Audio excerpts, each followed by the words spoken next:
আল্লাহর নবী একদিন সাহাবীদেরকে নিয়ে বসে আছেন। এমত অবস্থায় ওই মজলিসের ভিতরে একজন আগন্তুক এসে নবীজিকে সালাম দিলেন আর নবীজির একেবারেই কাছাকাছি গিয়ে বসলেন। এমনকি আল্লাহর নবীর হাঁটুর সাথে তার হাঁটু লাগিয়ে দিলেন, বলি সুবহানাল্লাহ। আর তার হাতগুলো নবীজির হাতের উপরে রাখলো। নবীজির হাতের উপরে রাখার পরে সাহাবীরা শুধু তাকাতাকি করে, কে এই ব্যক্তি, কোথায় থেকে এসেছে, তাকে তো আমরা কেউ চিনি না। একেবারে মাথার চুলগুলো কুচকুচে কালো ছিল। তার শরীরে যেই কাপড় পরিধান করা ছিল সেই কাপড় ছিল অত্যন্ত শুভ্র কাপড়। ওমর রাদিয়াল্লাহু আনহু বলেন, আমাদের কেউ তাকে চিনলাম না, কে সে ব্যক্তি, কোথায় থেকে আসলো। কিন্তু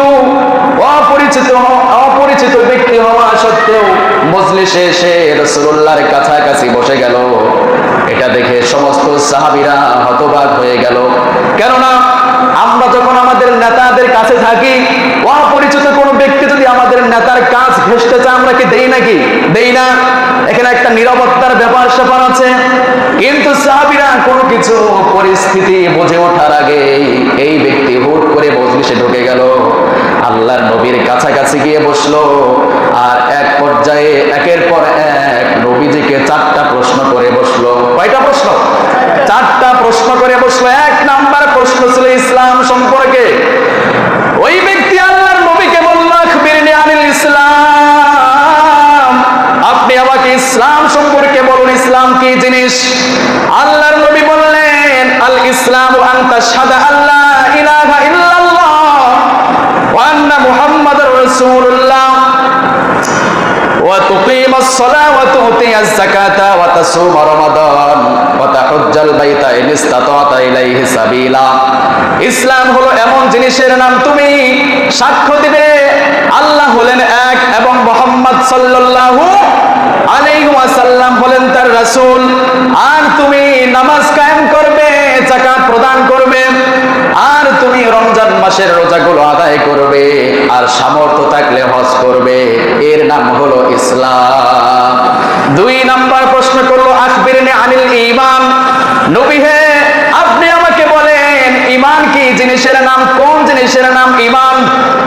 আমার নবীজি একের পর এক উত্তর দিচ্ছে।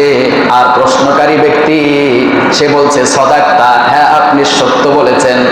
এখন আপনারাই বলেন, আপনাকে কেউ যদি বলে ভাই এটা কি, এটা কি আপনি একটু বলেন দেখি, এখন আপনি বলবেন এটা অমুক। তখন সে ব্যক্তি যদি আপনাকে আবার বলে হ্যাঁ আপনি সত্য বলেছেন, তার মানে ওই ব্যক্তি আগে থেকে এই ব্যাপারে জানে, ঠিক না ঠিক? এই ব্যক্তি নবীজিকে প্রত্যেকটা বিষয়ে প্রশ্ন করছে আর নবীজি উত্তর দিচ্ছে। পরক্ষণেই ওই ব্যক্তি সত্যায়ন করে করে বলছে সাদাক্তা, নবী হে আপনি সত্য বলেছেন। 2 নাম্বার প্রশ্ন যখন বলল আখবিরনি আনিল ঈমান, আপনি আমাকে ঈমান সম্পর্কে বলেন, ঈমান কোন জিনিসের নাম, ঈমান কি? নবীজি বললেন, আন তুমিনা বিল্লাহি ওয়া মালাইকাতিহি ওয়া কুতুবিহি ওয়া রুসুলিহি ওয়াল ইয়াউমিল আখির ওয়া তুমিনা বিল কদরি খাইরিহি ওয়া শাররিহি।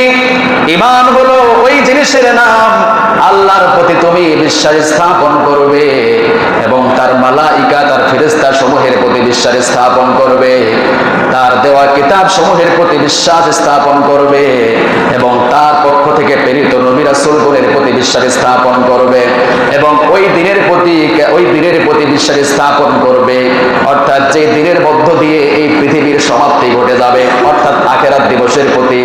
তারপরে তুমি তুমিনা বিল কদরি, তোমার ভাগ্যের উপরে ঈমান আনতে হবে, তাকদীরের প্রতি ঈমান আনতে হবে, কদরের প্রতি ঈমান আনতে হবে।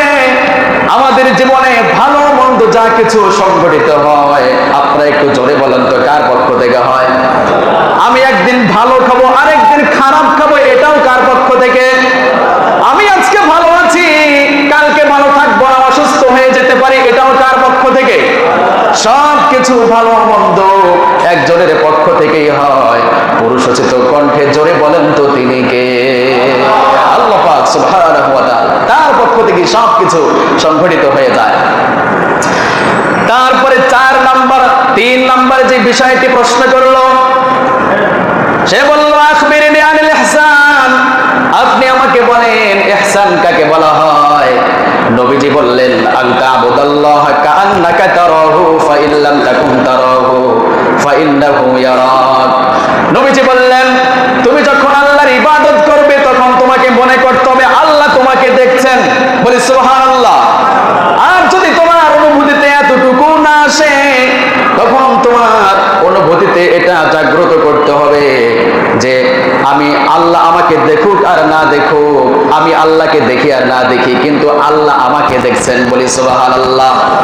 অন্ধকারে নীরবে নিভৃতিতে আমরা যা কিছুই করি না কেন পৃথিবীর কেউ না জানলেও একজন জানেন, তিনি কে?